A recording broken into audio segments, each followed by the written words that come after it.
زرتاشا سے جب پوچھا گیا کہ تمہیں فلاں آدمی سے نکاح قبول ہے تو اس نے انکار کر دیا۔ اس کے بھائی اور باپ کلہاڑیاں اٹھائے اسے مارنے دوڑے۔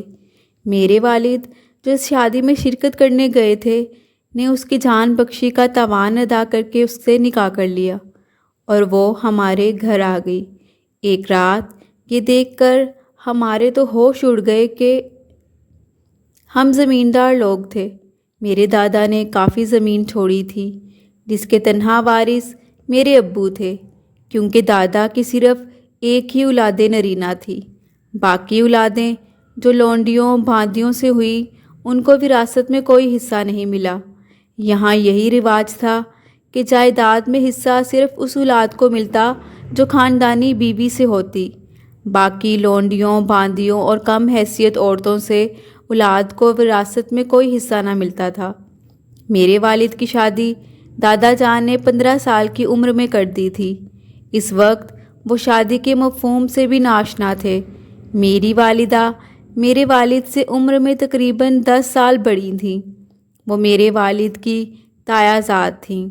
خاندان میں ان کے جوڑ کا کوئی رشتہ نہ تھا اور خاندان سے باہر لڑکی کی شادی کا رواج نہ تھا، اس لیے عمر کے فرق کے باوجود ان کی شادی میرے والد سے کروا دی گئی۔ جب میرے بابا جان جیون ساتھی کے تصور سے آگاہ ہوئے تو والدہ ڈلتی عمر کے کنارے پہنچ چکی تھیں۔ ہم 2 بہنیں اور ایک بھائی تھا۔ دولت کی کوئی کمی نہ تھی، لہٰذا ہماری پرورش بہت ناز و نام سے ہو رہی تھی۔ گھر میں بظاہر پرسکون نظر آتا تھا۔ میری والدہ شریف الطبع خاتون تھیں۔ انہوں نے کبھی والد صاحب سے جھگڑا نہ کیا اور نہ ہی ان کی غیر معقول قسم کی سرگرمیوں پر روک ٹوک رکھی۔ یہی وجہ تھی کہ دونوں کا وقت اچھا گزر رہا تھا۔ امی جان کی قربانیوں کو مد نظر رکھتے ہوئے بابا جان نے دوسری شادی بھی نہ کی، یہاں تک کہ ہم تینوں بچے جوان ہو گئے۔ ان دنوں میں 18 سال کی اور میرا بڑا بھائی 20 سال کا تھا جب یہ واقعہ ہوا۔ ہمارے گاؤں سے کچھ میل دور ایک قبیلہ آباد تھا۔ ہم ان لوگوں کو زیادہ نہیں جانتے تھے، بس انہوں نے ہمارا اور ہم نے ان کا نام ہی سن کر رکھا تھا۔ اس قبیلے میں ایک شادی ہوئی تو میرے بابا جان کو بھی دعوت ملی۔ یہ دعوت انہوں نے بابا جان کو اس لیے بھجوائی تھی کہ وہ علاقے کے معزز لوگوں میں شمار ہوتے تھے اور سب قبیلے والے بابا جان کو ایک باعزت شخصیت گردانتے تھے۔ انہوں نے بابا جان کی بڑی آؤ بھگت کی اور نکاح کے وقت کچھ آدمیوں کے ہمراہ ان کو بھی اندر کمرے میں بھیج دیا کہ آپ دلہن سے نکاح کا عندیہ لیں۔ نیز مولوی صاحب نے بھی کہا کہ آپ چونکہ بزرگ ہیں اس لیے آپ لڑکی سے پوچھیں کہ تم کو فلاں کے لڑکے کے ساتھ یہ رشتہ منظور ہے یا نہیں۔ جب میرے بابا جان نے اس دلہن زرتاشا سے پوچھا کہ تجھ کو فلاں ابن فلاں کے ساتھ یہ نکاح منظور ہے تو لڑکی نے صاف انکار کر دیا کہ مجھ کو ہرگز یہ شخص بطور شوہر منظور نہیں ہے، میرے ساتھ زبردستی ہو رہی ہے۔ یہ سنتے ہی وہاں برادری میں شور مچ گیا۔ لڑکی کے باپ اور بھائیوں نے کلہاڑیاں سونت لیں کہ آج ہم اس کے ٹکڑے کر ڈالیں گے۔ اس نے بھری برادری میں ہماری عزت خاک میں ملا دی ہے، کیونکہ یہاں کا یہی رواج تھا کہ اگر کوئی عورت نکاح سے انکار کر دے تو اس کے گھر والے یعنی اس کے وارث اس کا قتل کر دیتے۔ غرض یہاں تو رشتے سے انکار پر بھی قتل کر دیتے تھے۔ اس دن اگر بابا جان بطور معزز مہمان موجود نہ ہوتے تو یقیناً وہ دلہن اسی وقت قتل ہو جاتی، مگر قبیلے والے مہمان کی بات کا احترام کرنے پر مجبور تھے۔ بابا جان نے کہا کہ دیکھو بھائیو، یا تو تم مجھ کو اس شادی میں مدعو نہ کرتے، اور اب اگر تم نے مجھے اس قدر عزت بخشی ہے تو میری رائے کا احترام بھی تم پر لازم ہے۔ تم لڑکی کو قتل نہیں کرو گے، میں اس لڑکی کی جان کی امان چاہتا ہوں، باقی جو شرط تم رکھو وہ مجھے منظور ہے۔ کچھ مردوں نے شور مچایا کہ نہیں، ایسا نہیں ہو سکتا، ہم ایسی عورت کی زندگی کی امان نہیں دے سکتے جو اس قدر بے حیا ہے۔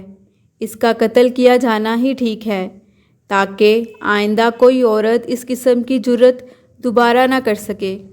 لڑکے والے خاص طور پر اس بات پر مصر تھے کہ دلہن کے بھائی اس کو فوراً قتل کر کے خود تھانے میں پیش ہو جائیں کہ ہماری برادری میں بہت بدنامی ہوئی ہے۔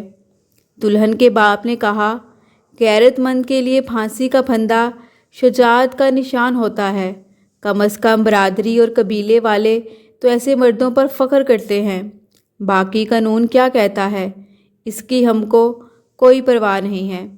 یہ لوگ اپنے بنائے گئے قوانین کو ہی صحیح مانتے تھے اور ان پر عمل نہ کرنے والے بے غیرت کہلائے جاتے تھے۔ غرض وہاں بڑا ہنگامہ ہوا۔ بابا جان کسی صورت لڑکی کے قتل کیے جانے پر آمادہ نہ تھے۔ وہ اس دروازے کی چوکھٹ پر سے ہٹتے ہی نہ تھے۔ بابا جان کے اصرار اور سمجھانے پر بالآخر زرتاشا کے باپ اور بھائیوں نے کلہاڑیاں نیچے کر لیں، لیکن انہوں نے لڑکی کو اپنے گھر رکھنے سے انکار کر دیا۔ بابا جان نے لڑکی کی جان بخشی کی عوض تاوان کی رقم جو انہوں نے برادری کے مشورے سے طے کی ادا کر دی اور زرتاشا کو اپنے گھر لے آئے۔ زرتاشا 17-18 سال کی بڑی خوبصورت لڑکی تھی۔ وہ اندھیرے کمرے میں بیٹھتی تو اس کا چہرہ ایسے چمکتا تھا کہ جیسے تاریکی میں دیے کی لو۔ جب وہ بابا جان کے ساتھ گھر آئی تو اس کو دیکھ کر ہم سب کی آنکھیں چکا چوندھ ہو گئیں۔ میری بہن اس کو دیکھ کر بہت خوش ہوئی کہ گھر میں اس کی ہم عمر آ گئی تھی، مگر ماں کا رنگ زرتاشا پر نظر پڑتے ہی سنبھلا گیا اور وہ دل پر ہاتھ رکھ کر جہاں کھڑی تھیں وہیں بیٹھ گئیں۔ مردہ آواز میں بس اتنا پوچھا کہ یہ کون چھوکری ہے؟ بابا جان نے جواب دیا، مہربانو رنج نہ کر، یہ تو 2 دن کی مہمان ہے، آج یہاں رہے گی، صبح ہوتے ہی چلی جائے گی۔ لیکن صبح ہوتے ہی بابا جان نے اس کمسن خوبصورت دوشیزہ سے نکاح کر لیا اور میری ماں ان کے دل سے ایسے اتر گئیں جیسے کوئی اپنے تن سے میلے کپڑے اتار کر پرے پھینک دیتا ہے۔ وہ تھی ہی اتنی خوبصورت، بابا جان کو کیوں نہ بھاتی، جبکہ میری ماں معمولی شکل و صورت اور عمر کی بھی زیادہ تھی۔ بابا جان اگر ذرا ہوش مندی سے کام لیتے تو نوبت یہاں تک نہ پہنچتی۔ اگر وہ زرتاشا کو اس کے مقام پر رکھتے اور جو مقام اس گھر میں میری ماں کا تھا انہیں اسی پر رہنے دیتے، مگر زرتاشا کے حسن کا جادو ایسا تھا کہ وہ سر چڑھ کر بولنے لگا۔ بابا جان کو سوائے اس کے کوئی اور نظر ہی نہ آتا تھا۔ جیسا وہ کہتی تھی وہ آنکھیں بند کر کے مان لیتے تھے۔ اب گھر کی مہارانی میری ماں نہیں بلکہ زرتاشا تھی اور میری ماں کی حیثیت اس کے سامنے نوکرانیوں جیسی ہو گئی۔ ماں اس آہات کو برداشت نہ کر سکیں اور بیمار ہو کر بستر سے لگ گئیں۔ ان کی حالت دن بدن بگڑتی ہی جا رہی تھی اور بابا جان کو ذرا بھی اس بات کی پرواہ نہ تھی کہ اس کے بچوں کی ماں جیتی ہے کہ مرتی ہے۔ ماں گل گل کر ہماری آنکھوں کے سامنے ختم ہو رہی تھی اور بابا جان انہیں ڈاکٹر کو دکھانے کے بھی روادار نہ تھے، جیسے وہ خود یہی چاہتے ہوں کہ یہ جلدی ہی اپنی آگ میں جل کر ختم ہو جائے۔ اس پر زرتاشا تھی کہ پاؤں زمین پر نہ رکھتی تھی۔ ہم سب کو بھی وہ اپنا نوکر اور غلام ہی سمجھتی تھی کہ میرے باپ کے دل کی چابی جو اس کے ہاتھ میں تھی۔ ہم جو ناز و نام سے پلے تھے وہ اب ہم سے اپنے جوتے تک اٹھوانے لگی تھی اور ایسے چھوٹے موٹے اور گھٹیا کام کرنے کو کہتی تھی جیسے وہ ہماری حیثیت کو گھٹانے کا تہیہ کر چکی ہو۔ اگر ہم اس کا حکم نہ مانتے تو بابا جان ہم کو برا بھلا کہتے اور مارنے تک سے گریز نہ کرتے۔ ہمارا جیب خرچ انہوں نے بند کر دیا تھا اور کہہ دیا تھا کہ تمہیں جس چیز کی ضرورت ہو، جو کچھ مانگنا ہو، اپنی چھوٹی ماں سے مانگو، تمہارا جیب خرچ بھی وہی تم کو دے گی۔ ایک طرف یہ دکھ اور دوسری طرف اپنی ماں کو سسک سسک کر موت کے منہ میں جاتے دیکھنے کا دکھ۔ برداشت کی حد ختم ہو چکی تھی۔ ہمارے نانا، ماموں اور چچا وغیرہ بھی نہ تھے کہ ہم ان کے ہاں بھاگ جاتے۔ رہنا یہیں تھا اور بے عزتی نہ سہی جاتی تھی۔ ماں مردہ ہڈیوں کا ڈھانچہ بنی بستر پر سسک رہی تھی۔ وہ میرے والد کے تایا کی بیٹی تھیں اور باپ کی طرف سے ترکہ میں بہت کچھ لائی تھی۔ اس کے باوجود میرے بے وفا باپ کے ہاتھوں اب کوڑی کوڑی کو محتاج ہو چکی تھیں۔ ماں کے تمام زیورات زرتاشا کے قبضے میں تھے۔ میری چھوٹی بہن جب ماں کی ایسی حالت دیکھتی تھی تو رو رو کر دیوانی سی ہو جاتی تھی۔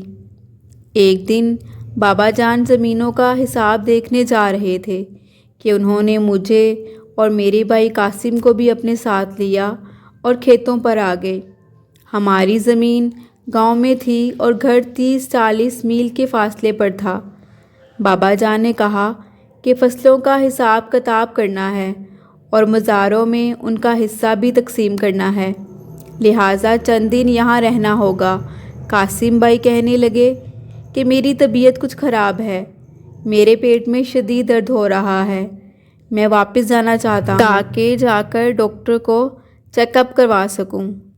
ان کا اضطراب اور پریشانی دیکھ کر بابا جان نے قاسم بھائی کو جانے کی اجازت دے دی، مگر تاکید کر دی کہ طبیعت ٹھیک ہو جائے تو فوراً واپس لوٹ آنا۔ قاسم بھائی چلا گیا۔ سویرے نوکر ہانپتا کانپتا ہوا آیا۔ ہمارے تو پیروں سے زمین نکل گئی جب اس نے بابا جان کو یہ بتایا کہ آپ کی چھوٹی بیٹی سکینہ کو رات میں کسی نے سوئے میں کلہاڑیوں کے وار سے قتل کر دیا ہے اور قاتل کوئی اور نہیں بلکہ آپ کا بیٹا قاسم ہے۔ ہم حیرت و پریشانی اور بے یقینی کے عالم میں تھے کہ آخر قاسم نے کیوں سکینہ کو قتل کیا۔ وہ تو اس کی بہت لاڈلی تھی، وہ تو ایسا بالکل نہیں کر سکتا۔ لیکن یہی سچ تھا۔ ہر طرف اس واقعے کا شور مچ گیا کہ بھائی نے بہن کو قتل کر دیا ہے۔ گاؤں میں جب کوئی باپ یا بھائی اپنی بیٹی یا بہن کو قتل کرتا ہے تو اس کا مطلب یہ ہوتا ہے کہ وہ آوارہ اور بد چلن تھی اور غیرت کے نام پر قتل کیا گیا ہوگا، جبکہ میری بہن بہت معصوم اور پاک باز تھی۔ مجھے وہ دن یاد آیا کہ جب قاسم بھائی نے ایک بار مجھ کو کہا تھا کہ آئمہ، میں اب مزید برداشت نہیں کر سکتا، میں زرتاشا کو جان سے مار ڈالوں گا، یہ ڈائن ہے جس نے ہماری خوشیوں کو نگل لیا ہے۔ اور میں نے اس کو تسلی دی کہ صبر کرو، بابا جان کی زندگی کتنے روز کی ہے، اس کے بعد ہم زرتاشا کو دیکھ لیں گے۔ زرتاشا صرف بابا جان کی وجہ سے شیر بنی ہوئی ہے، تم کوئی ایسا ویسا قدم نہ اٹھانا۔ میرا بھائی قاسم غصے کا بہت تیز تھا۔ بے شک وہ بابا جان کے سامنے زبان نہیں کھول سکتا تھا، لیکن اس کو باپ کی اس بڑھاپے کی شادی کا اور پھر ہم سے اور ماں سے اتنے برے سلوک کا بہت صدمہ تھا۔ اور اس روز بھی جب بابا جان نے ہمیں روکا ہوا تھا تو میں بھائی قاسم کی بے چینی کو محسوس کر رہی تھی۔ وہ مجھ کو سخت مضطرب نظر آتا تھا، جیسے کسی نے شیر کو پنجرے میں بند کر دیا ہو۔ وہ یہاں بابا جان کی پابندیوں کے ساتھ ٹھہرنا نہیں چاہتا تھا۔ شام سے کچھ پہلے وہ کہنے لگا کہ میرے پیٹ میں شدید درد ہو رہا ہے، میں واپس جانا چاہتا ہوں تاکہ علاج کروا سکوں۔ قاسم چلا گیا۔ میرے تو وہم و گمان میں بھی نہ تھا کہ وہ خوفناک ارادے سے گھر لوٹ گیا ہے۔ بعد میں یہ راز کھلا کہ اس رات کو جس بستر پر زرتاشا سوتی تھی وہاں میری بہن سکینہ سو رہی تھی۔ یہ زرتاشا کا بستر تھا، اسی کا کمرہ تھا، مگر بستر پر زرتاشا نہیں بلکہ سکینہ تھی۔ زرتاشا نے اس روز میری بہن سے کہا کہ سکینہ، تیرا بابا زمینوں پر گیا ہے، بڑی خوابگاہ میں مجھ کو اکیلے سونے سے ڈر لگتا ہے، تم آج میرے ساتھ آ کر سو جاؤ۔ میری والدہ کے پاس ان کی خدمت گار سوتی تھی، لہٰذا میری بہن سوتیلی ماں کے کہنے پر اس کے کمرے میں سونے چلی گئی۔ نہ جانے قاسم کے دل میں نفرت کی آگ کب سے بھڑک رہی تھی، آج اس کو موقع مل گیا۔ یہ رات 1:30 بجے کا وقت تھا۔ ہمارے گاؤں میں بجلی نہیں تھی، گھر میں مکمل اندھیرا تھا وہ باڑے کی دیوار پھلانگ کر گھر میں داخل ہوا۔ اس نے سیدھا زرتاشا کے کمرے کا رخ کیا اور اندھیرے میں کلہاڑی سے اس پر وار کر دیا۔ بہن سکینہ بیچاری سسکی بھی نہ لے سکی۔ میرا بھائی قاسم اس کو ستیلی ماں سمجھ کر کلہاڑی سے ٹکڑے کر کے نکل گیا۔ گاؤں میں جب کوئی باپ یا بھائی اپنی بیٹی یا بہن کو قتل کرتا ہے تو اس کا مطلب یہ ہوتا ہے کہ وہ آوارہ اور بد چلن تھی۔ حالانکہ بات اتنی تھی کہ جب سکینہ زرتاشا کے بستر پر سو گئی تو زرتاشا کا ڈر پھر بھی دور نہ ہوا۔ شاید اس کی چھٹی حص آج اس کی رہنمائی کر رہی تھی، یا اللہ کو اس کی زندگی منظور تھی اور سکینہ کا وقت پورا ہو چکا تھا۔ زرتاشا وہاں سے اٹھ کر خوابگاہ سے متصل کمرے میں جا سو گئی، کیونکہ وہ کمرہ زیادہ محفوظ تھا۔ شاید قاسم اس کے بعد کہیں ایسی جگہ روپوش ہو جاتا کہ پولیس اس کو گرفتار نہ کر سکتی۔ ہم زمیندار لوگوں کے بہت سے ٹھکانے ہوتے ہیں، روپے پیسے کی برکتوں سے ایسے معاملات دبائے جاتے ہیں، پھر کچھ عرصہ بعد لوگ بھول بھال جاتے ہیں کہ کچھ ہوا تھا۔ لیکن قاسم کو یہ اس لیے گوارا نہ ہوا کہ اس طرح اس کی مرحومہ بہن پر انگلیاں اٹھائی جاتیں اور اس کو آوارہ اور بدچلن کہا جاتا، جبکہ وہ بے گناہ اور معصوم تھی۔ بس وہ خود ہی تھانے حاضر ہو گیا۔ اس نے اقرار جرم کر لیا کہ وہ اپنی سوتیلی ماں زرتاشا کو مارنا چاہتا تھا، لیکن غلطی سے بہن پر وار ہو گیا اور وہ ماری گئی۔ شاید قدرت کو یہی منظور تھا۔ میرے بھائی کو پھانسی کی سزا ہو گئی۔ ماں صدمے کو برداشت نہ کر سکی اور ذہنی توازن کھو بیٹھی۔ بعد میں ان کا انتقال ہو گیا۔ والد صاحب بھی اس کے بعد زیادہ عرصہ زندہ نہ رہے۔ ان کے مرتے ہی زرتاشا ہمارا گھر چھوڑ کر چلی گئی، اور میں بدبخت یہ سارے صدمات سہنے کے لیے اکیلی اس حویلی میں ہی رہ گئی۔